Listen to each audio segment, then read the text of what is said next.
nosleep. My Uncle Matt never existed. By bohemiancouchpotato.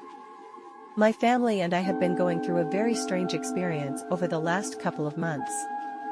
It's hard to even put into words or explain what is going on. I guess I can just start off from where it all started to feel off. A few months back, my family had a big get-together. My parents both have two siblings. They all got married and had some kids. Well, all of them except Uncle Matt. He never got married or had kids. That means I have 10 cousins. My aunts and uncles all live within 2 hours of us, so we've all grown up together. That being said, we don't normally have all my aunts and uncles in a house at once. This was a rare occasion to have a family meal when they were all free. I will not be naming every single family member in this post because that seems like a lot of information, and honestly, you've already gotten more information about my family than you ever wanted, but I promise this context is important. Okay, enough with my babbling. Let's talk about what happened that weird night. My parents and I went over to my Aunt Margot and Uncle Ken's house for a barbecue in the backyard. The backyard felt loud and chaotic. I tried to stay out of the way and get the night over with. I was honestly just there for the free food. We were all sitting down at a big table outside. I was so focused on making sure none of the napkins went flying in the wind, I wasn't listening to the conversation. My Aunt Margot came over to the table with a plate of really burnt hot dogs. My mom immediately started to laugh at the sight of them. Is burning food genetic or something? How on earth do you guys always do that to food? The Jensens need to leave the cooking to the Millers. My mom said with a sarcastic giggle. Uncle Ken looked at her confused. What are you on about, Liz? Uncle Ken snapped back. I mean, Margot burnt the hot dogs, and Matt always burns food when he cooks. Remember, we had to ban him for months from cooking because we had to order takeout like 3 times in a row. Everyone at the table laughed, recalling their memories. Sighs of recollection bounced back and forth from person to person when my dad spoke up in Aunt Margot's defense. Honey, what are you talking about? Matt is your brother. I really shouldn't have to remind you of that. My mom rolled her eyes in response to my dad. I spoke up because I was suddenly confused about which side of the family Uncle Matt was actually on. You would think I would naturally just know that, but all my aunts and uncles act like siblings, and call each other their siblings. My grandparents often refer to their sons/daughter-in-laws as just their kids, so it isn't something I always think about. Wait, I'm confused. Whose side is Uncle Matt on? What is the joke? I don't get it. I asked, but was only met with a laugh from all the parents at the table. I finally got an answer from my mom, following the silence of the joke that somehow went over my head. Don't be silly, baby, Matt is your dad's brother. As the words left her mouth, half the table looked confused. Liz, what are you talking about? He is on your side. He is a Miller. My Aunt Margot said as she scraped off the burned edges of her hot dog. Okay, now I'm with Amanda. I don't get the joke. My mom said while looking at me with narrow inquisitive eyes, and then at the rest of the group. Wait, everyone slow down. Aunt June said, speaking up for probably the first time in the night. This is dumb. Matt is not Liz and I's brother. He has to be on the Jensen side of the family. I sat at the table watching my family in silence. Their eyes darted back and forth, they stopped laughing and were all just scratching their heads. After a few minutes, my mom got out her phone. She found an old family photo from when she was a kid. In the photo were her, my grandparents, my Uncle Paul, and my Aunt June. Nothing out of the ordinary. After looking at the picture, Aunt Margot got out her phone and looked for an old childhood photo. Aha! Found one. She stated as she showed off the photo on her phone. Yet again, the photo was normal. It had my grandparents, my dad, Aunt Margot, and Aunt Susan. The next hour consisted of both sides of the family going back and forth, showing photos. None of them with Uncle Matt in them. I had a few of my cousins there, but they all lost interest once they ate. I, on the other hand, couldn't be pulled away. I was engrossed in learning where the heck Uncle Matt came from. They kept talking back and forth. They figured maybe he wasn't anyone's sibling. Maybe he was related by marriage or a second cousin twice removed that I just called Uncle Matt because that was the easiest thing to call him. We all have a relative like that, right? I know an easy solution you might be thinking of is to just call him up. That's also what I said, but he was working and they didn't want to interrupt him, but guess what? I needed answers, so I decided to call him. However, when I looked at my phone, I couldn't find him in my contacts. I looked through it multiple times. I remembered texting him about something a few days back, so he should have been in my text history. Still nothing. After being weirded out by his contact being gone, I mentioned out loud that someone should call him. Regardless of him being at work, no one agreed with me, but once I told them his contact was missing from my phone, they all got curious and looked to see if he was missing for them too. We were all in shock to find him missing from all our phones. The family started to dig through their camera rolls and any digital libraries. They had to try and find any photo of him. Uncle Andrew thought he had a photo of the back of him, but we soon found that we all remembered him looking differently. Uncle Andrew showed a picture of the back of a bald man who looked pretty tall. Aunt June called him crazy and recalled him having long curly red hair. It wasn't like we hadn't seen him in a year or that he was some kind of distant memory. I saw the guy last week. He came over to my house to help me with some homework, and I can tell you he didn't have red hair or no hair at all. He was, well, shoot. I can't remember what he looked like now that I think about it. It was safe to say we were all creeped out. As the sun went down and it got chilly out, the group moved inside. Normally, this is when everyone would go home, but I saw Aunt Margot start a pot of coffee. It was going to be a long night. The air was tense and full of unease. None of the adults wanted to go home until they had answers. I could tell the adults wanted to talk more, but didn't want to worry the younger cousins. My older cousin, Maddie, clearly didn't care about anything that was going on. She just wanted to sleep. We convinced her to take my 3 young cousins into the basement so they could all get some sleep. But not me. I was invested. Uncle Matt and I are close. We see each other all the time. How could I not have a shred of evidence that he even existed? As my cousins shuffled downstairs, all the adults huddled around a big whiteboard Aunt Margot slapped on the kitchen island. They started to write down everything they could remember.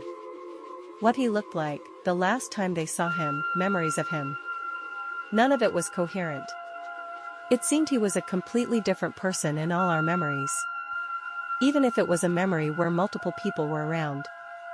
One of the only things that we could all agree on was that the Jensens always thought he was on the Miller side of the family, and the Millers always thought he was on the Jensen side.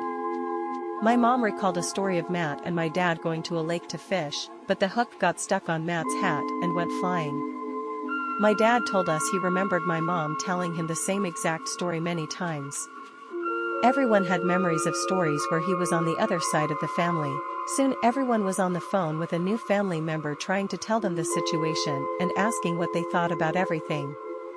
My aunts and uncles were talking to realities on the phone I didn't know I had. Relatives that probably only met Matt a couple times at best. All I heard was one dead end at a time.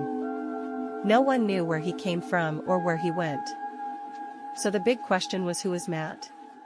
Was he just some random guy who weaseled his way into the family? Telling one side of the family one thing and the other side another? Or was it something so much worse? As the sun came up that Saturday morning, we were all still scratching our heads.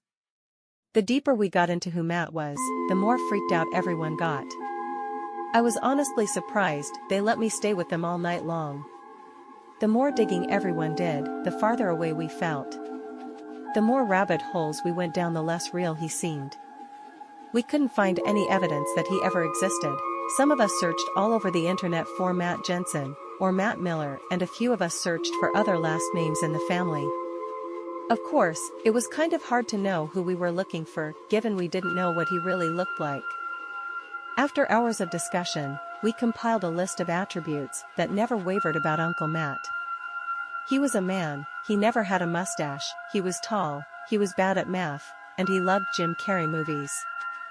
That might seem like a random grouping of facts, but that's because it was. We couldn't even remember where his house was. Some of us completely forgot and others remembered different houses. It didn't matter. We weren't going to start knocking on doors to find a man we were concerned never existed. We started to believe that as soon as we began to question who he was, he just simply started to fade away into nothingness. Like it was some kind of self-destructive on his own consciousness. It was around 9 a.m. that morning when people started to fall asleep on couches. The night before started with everyone being determined and saying the night wouldn't end until we found Uncle Matt, but here we all were. Exhausted and with little to no answers. It felt like accepting defeat by napping on the couch, but we couldn't do much else. At 11 a.m., we all woke up to the sound of my cousins playing in the next room over. We all sat up and rubbed our eyes. You could practically see the gears turning in everyone's heads as they woke up from their stupors. I could tell when they realized their memories actually happened and it wasn't just a weird fever dream. My Aunt Margot stumbled to the kitchen while yawning and started to dig in the pantry for something substantial the kids could all eat. It was clear they had already raided the cookie stash. As the adults had a quiet conversation, we heard something come from my cousin Cass that made us freeze. Yeah, remember last night when Uncle Matt gave us all those cookies? It was so much fun. My small cousin said with a hop and a skip. Wait, Cass, get over here and say that again. My Uncle Andrew yelled in an attempt to sound intimidating but came out with a voice crack. Cass walked over to us looking like a confused puppy who just got yelled at. What did I do wrong, Uncle Andrew? I thought if Uncle Matt offered us cookies I could have them. Cass, you are not in trouble. This is very important. Are you telling me Uncle Matt was with you guys last night? Uncle Andrew tried to say in a gentle tone to not scare Cass. I mean, not the whole night, but he brought us all cookies and put a movie on for us. Then he said he wanted to go hang out with you guys upstairs. Cass told us with a quiet voice. Everyone started to frantically look around the room, looking for any evidence of him being there last night. We quickly asked the rest of the cousins if they saw Matt, and some kids did and some didn't. I noticed something when I started to count the objects in the room. There were 10 adults and me upstairs last night.